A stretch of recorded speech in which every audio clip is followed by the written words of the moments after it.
Hello and welcome to CATSweek. I'm Annalise Poorman. During their meeting on August 15th, the Bloomington Board of Public Works heard an ordinance against camping in the public right-of-way. Public Works Director Adam Wason presented the ordinance and provided background on why the board is hearing the ordinance now. This is being brought forward and for reasons that none of us would really want to have to bring forward resolutions like this. We've had some specific instances of late, and over the last, we've had one specific instance of late where this really kind of came to a recognition of city staff that we needed to come up with a way to address a situation that is both within that meets the legal requirements of issuing trespass orders for blocking public rights of way, but also does so with coordination of the city legal department, the prosecutor's office, the police department, and others. So what's before you today is somewhat modeled after what Indianapolis has created to address situations where individuals are blocking public rights of way, mainly sidewalks or areas where pedestrians are going to travel, but so the specific instance that we encountered was a few individuals on a city street that were blocking 90% of the public right-of-way. There was no way that public right-of-way at that point in time was ADA accessible. There was no way it was passable by somebody simply walking by. In the vast majority of the instances in which I've been in a situation and encountering that, it's simply a conversation of, hey, we want to try to keep the sidewalk clear. Could you please, gather your things? And that's usually all it is. We've had an instance where that was pushed to, no, I'm not leaving. I'm going to stay here. This is, we, in conversation with our police department, which we work very good with, and not anything against their actions in the situation, but it was very clear in their conversations with the prosecutor's office and others that we didn't really have the ability to simply remove for trespass for this exact issue. The result of that is what's before you today. We're trying to come up with what we're asking is that you would pass this resolution, which then recommends to the City Council to take up an ordinance that would give us the ability to handle situations of this nature. Board President Kyla Cox-Deckard said she believes this is an issue of accessibility. She said the public needs to be able to access the public right-of-way without obstruction. As the public knows, anyone who has watched Public Works or has interacted with us, we deal with many issues related to the right-of-way. This board takes very seriously the accessibility of the right-of-way and are very mindful when we do grant use of the right-of-way for specific purposes. Of course, allowing the public to be able to use the right-of-way in the way that it is intended so that people can pass through it and travel through it is something that's top of mind every time we have a conversation about right-of-way use, whether it's construction or a special event. This board often asks and ensures that the public is still going to be able to access what they need in order to be able to travel through the area. And so it is important to us, and this is one element of that we are considering today and thinking about that has perhaps not been addressed by other elements of the code. Vice President of the board, Elizabeth Carone, asked for clarification on how the fines portion would be included in the ordinance. City Attorney Mike Ruker addressed the question. Could I ask you to speak to the reason to include or not include mention of the fine specifically? What legal and staff's opinion is about that, please? Yeah, we talked a little bit about this at the work session. This is not a revenue-generating initiative for the city. The goal here for staff, and I hope for the board, is to make sure that the public right-of-way is usable by the public for its intended purpose. And so the goal is to make sure we have a tool when we have situations where the right-of-way has been obstructed so it can't be used for its intended purpose, to make sure that we can get it back into the the state that we need it to be in so that it can be used for the public to traverse.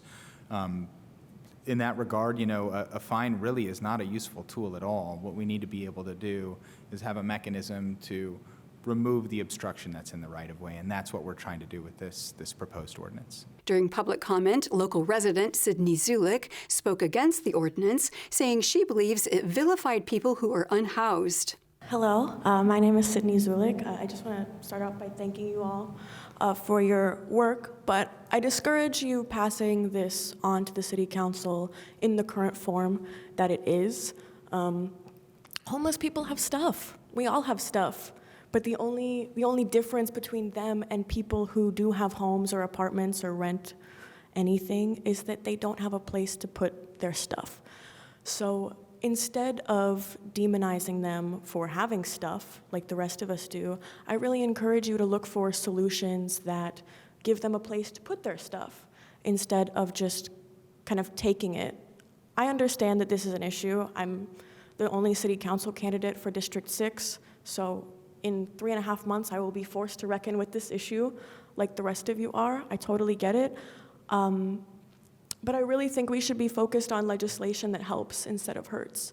And in 3.5 months, I would love to work with you all and develop a solution that is maybe a little more helpful and a little less hurtful. So if you do choose, I'm so sorry, I keep hitting this. If you do choose to pass this ordinance, I encourage you to include wording that opens up opportunity to create spaces for homeless people to put their stuff, like, for example, lockers, where they know that their stuff will be safe. The Shalom Center has some options, but not as many people are aware of them. I really believe that if we are to pass something like this, we should be offering services as a city for people to keep their stuff safe. And also, in regard to obstructing the way, we should really be looking a lot more at double parking. If you've driven down Walnut or College in the past 3 days, you know it's a huge safety issue for traffic. I drive there all the time. I used to live on the square, so I'm quite familiar with it. We should be focusing a little bit more on that and a little less on demonizing homelessness. Thank you. And once again, I really appreciate all of your hard work. The board approved the ordinance unanimously. It will now be sent to the City Council for final consideration. At their meeting on August 16th, the Bloomington Board of Park Commissioners heard a resolution regarding the use of structures on park properties, specifically concerning tents in public parks. Director of the Parks and Recreation Department, Paula McDevitt, explained the resolution and endorsed the proposal. Staff this afternoon is recommending approval of Resolution 2302, titled Use of Structures on Park Properties. Just a little bit of background. The parks and properties and facilities under the authority of the Board of Park Commissioners and the Bloomington Parks and Recreation Department are intended for the recreational use of the whole community. The department is, of course, as you know, responsible for maintaining parks and trails and program spaces throughout the whole park system. The Board of Park Commissioners have the authority to set policy to support the mission and work of the department. Camping structures and makeshift enclosures have been set up in park locations, prohibiting the use and enjoyment of these spaces by the whole community. These camping structures and makeshift enclosures have become a serious public health risk and safety issues due to vandalism, illegal activity, the accumulation of abandoned property, and garbage. Resolution 2302 outlines the reasons for the resolution and the adoption of Policy 13220, entitled Use of Structures on Park Properties.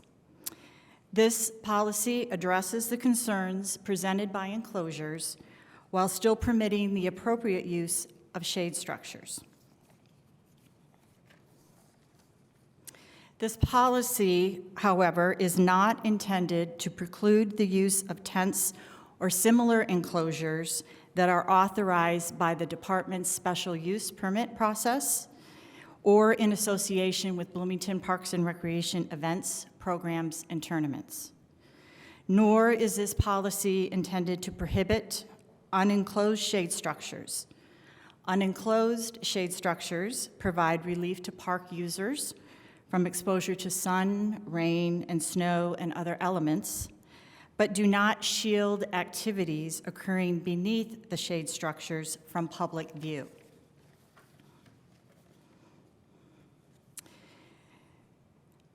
The makeshift structure that will no longer be permissible, shade structure that would no longer be permissible, are shade structures that are located in areas so that an activity beneath the shade structure is not fully or partially obstructed from view, or obstructions or other materials are placed around a shade structure as to fully or partially obstruct the activity beneath the shade structure. During public comment, representatives from both Downtown Bloomington Incorporated and the Bloomington Chamber of Commerce spoke in support of the initiative. Conversely, a handful of residents took their opportunity at the microphone to voice concerns about the policy. Community volunteer Erin Nicholson said unless the city can fully support its unhoused population, displacement is not the answer. I would like to say that until we can truly address the unhoused population and serve them in a proper way, I don't think that it is reasonable to have aesthetic concerns as a community. I feel like supporting individuals and doing placements of sharps containers in these parks. I believe that many of the community members that I've worked with over the years have been very willing to dispose of things safely and keep the community safe and clean. It's just the matter of accessibility. I believe that it's most our responsibility as community members to support people as the best we can, and if we're not able to support those people, then displacement is not truly the answer. Thank you. Indiana Recovery Alliance worker Kyle Halverson criticized previous public comments that were in favor of the policy. He said he would prefer the city to take a more humanitarian approach when it comes to the unhoused population. We have a giant population of unhoused community, and there are so little resources for them. The shelter the women's shelter is closing down at Wheeler. Where are those women supposed to go? Ship them to Indianapolis? That's the plan? Away from their families, away from their community?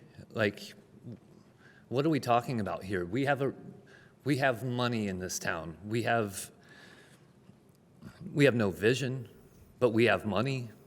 Why can't we do something for people who are less fortunate? Why can't we do something more? I don't understand this. Like, we can do everything for a certain population, but nothing for anyone else?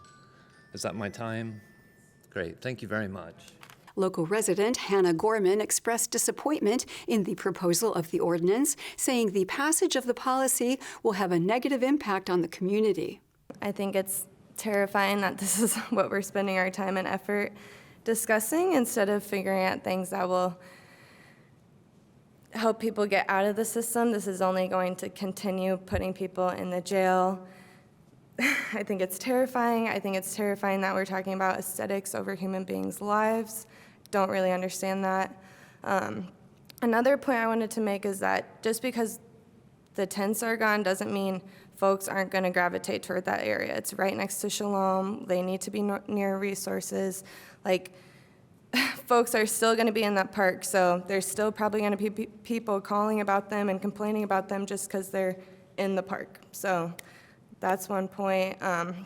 It's also going to affect like resources that come to the park to find people, to help them get housing, to take them out of the park so it's not an issue. Like, there's so many people that like, that's the only place we can find folks is at Seminary Park, you know, like to give them health care, to work on housing, so many things, and that's going to be affected too if a lot of people can't set up there. So it's also just a community building area. Like, people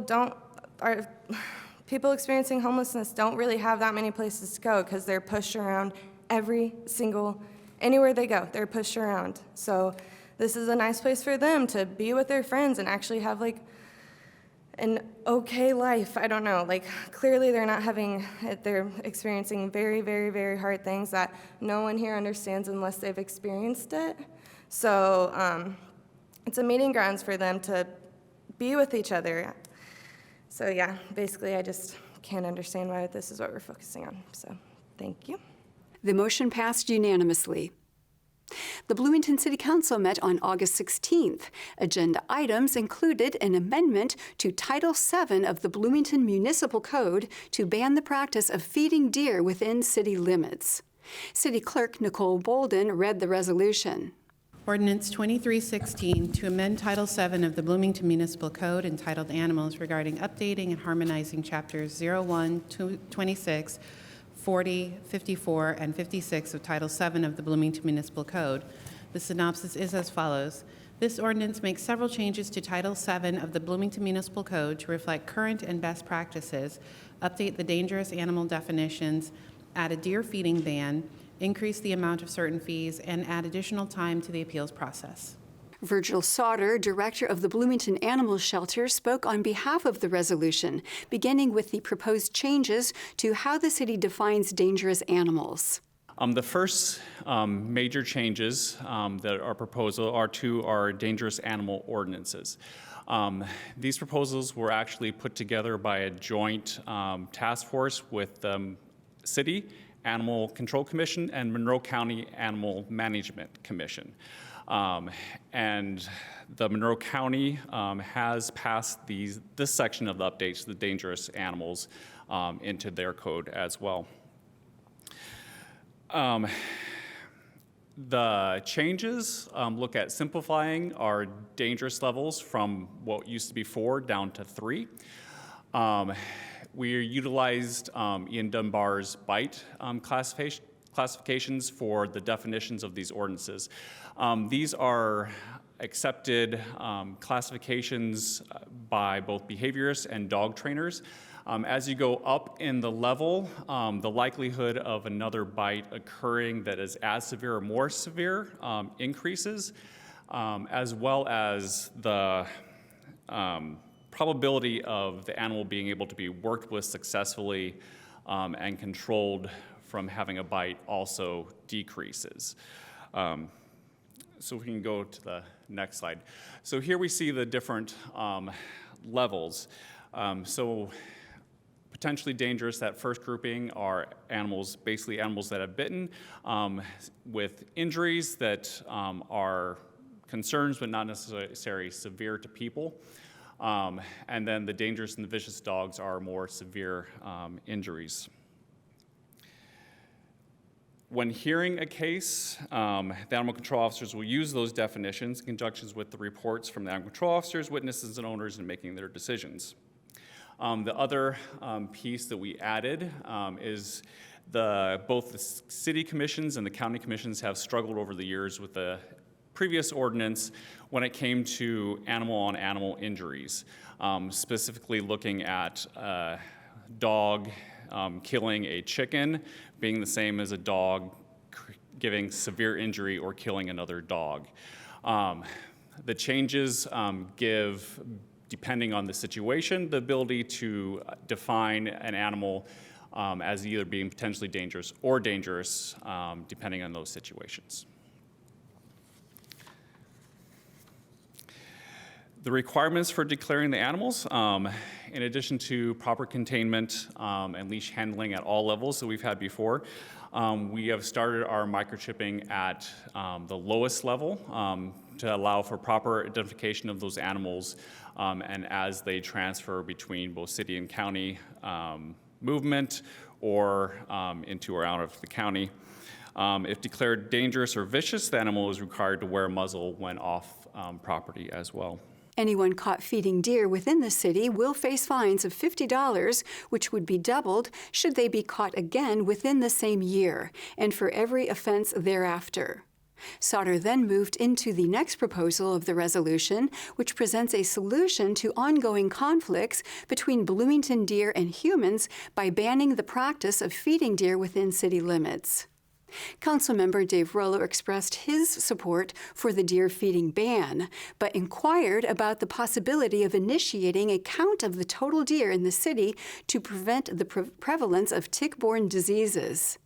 My question, and I support this feeding ban. One aspect of the report that isn't relevant anymore because it's been elaborated on and described further by the Ball State study is that urban deer are really different in terms of behavior than deer outside of the city. That is, they stay put. And so it's almost like an island. At least the females and their daughters stay put. And so it gives a potential for control of those animals' population. And you know, we concluded that a lethal approach was in the city was probably impractical for a variety of reasons. So there is a potential for non-lethal control of the population. But first of all, what we need to do is count them. It seems that we need then to derive, and I was originally opposed to counting because it didn't seem to be relevant because they were migrating in and out. But this shows, the Ball State study shows that essentially that there is an urban population. So, you know, reducing deer density results in a dramatic drop of tick density, and ticks spread disease. So my question is, next steps.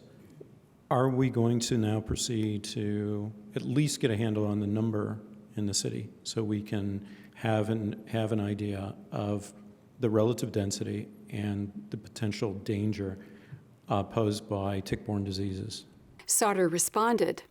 As far as looking at deer counts and deer numbers, I do agree if it's the will of the city and this council to reduce the number of deer, that a deer count is the first place we need to go. But again, I struggle to do a count if we don't know exactly why we're doing the count. So I agree if the goal is to reduce the numbers, a deer count is the first place to go. When it comes to tick-borne diseases, the studies that I have read and been exposed to, reduce in deer population does not necessarily coincide with reduce in tick population. And that is something that tick populations and tick-borne diseases is something that is being monitored by the Monroe County Health Department. Okay, I guess we differ. I'll send some links to papers that indicate the opposite. Thanks. And I'm happy, I'd be more than happy to hear those. Councilmember Jim Sims expressed concerns about tax dollars being used for the tracking and microchipping of dangerous animals, to which Sauter replied. First thing I just want to say is that you mentioned a token cost with regard to monitoring dangerous and vicious animals. Mm-hmm. And I just really hate that term when we're talking about, in particularly, tax dollars and money that's spent, token anything. So I guess my only question there is, do you estimate that that actual cost is higher or lower or about right? Yeah, that's an excellent question. The actual cost, just based on salary of the animal control officer and the amount of time needed to do the checks, the actual cost is higher than that. Okay. And if a dog in particular needs microchipped, how is that handled? Is that something that your office does?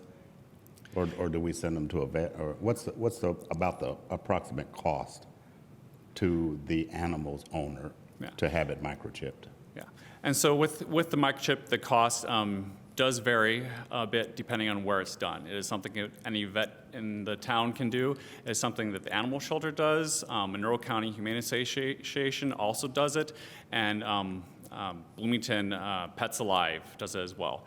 Last checked, both the shelter, Bloomington Pets Alive, and Monroe County Humane Association, we all had the same cost, was just $15. I will use this time to say, if anybody with pets out there, microchip is a wonderful thing. It helps us greatly if that animal gets out to get it home as soon as possible. So I would definitely plug those microchips, not just for dangerous dogs.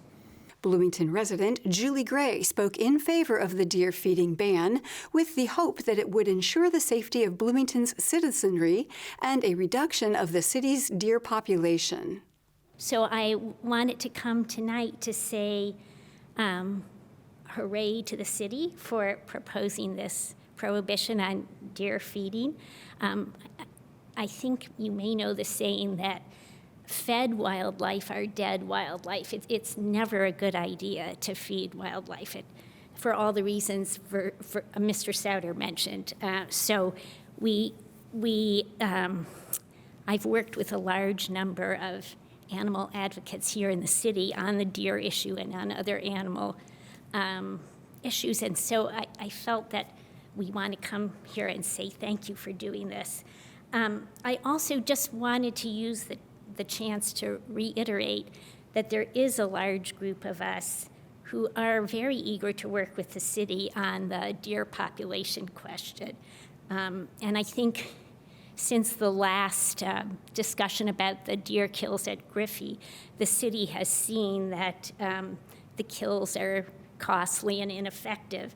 And since that time, there's been a huge number of cities and a great mass of scientific evidence that indicates that fertility control is much more effective at reducing the population once and for all, and the problem gets eliminated. So if the discussion comes up again, the animal advocates and I would love to talk about it and reconsider the way. But this is a great evidence, this measure here, of the city caring for humans and wildlife and how they interact, and we really thank you for doing this. During final comment, Councilmember Kate Rosenbarger affirmed her support for the ban, but asked that the issue of food on the ground be considered within the near future. Thank you for this. I am in support of it. I would potentially like to see maybe in a year from now, like what updates we need to make, if any, on this for animals eating on the ground. Thanks. Councilmember Isabel Piedmont Smith provided advice to members of the community regarding the feeding ban before expressing her support for the resolution. I would still recommend, if anybody has neighbors who feed their deer, to just go talk with your neighbors instead of calling animal care control directly first. Try just the neighborly approach, and if that doesn't work, then animal care and control can help. But I just talked to my neighbors today, as a matter of fact, who put out corn for the deer, and I said, we're going to be voting on this, and I think it's probably going to pass. So they were very nice about it and said, oh, we didn't mean to cause any problems. So they have a lot of critters other than birds that eat at their bird feeders, but that's another issue. So thank you, everybody, for your work on this. I will be voting yes. The City Council approved the resolution unanimously. The Bloomington City Council will meet again for the 2024 budget hearings on August 28th. And that is all for CATSweek. Thank you for joining us. For CATS and WFHB, I'm Annalise Poorman.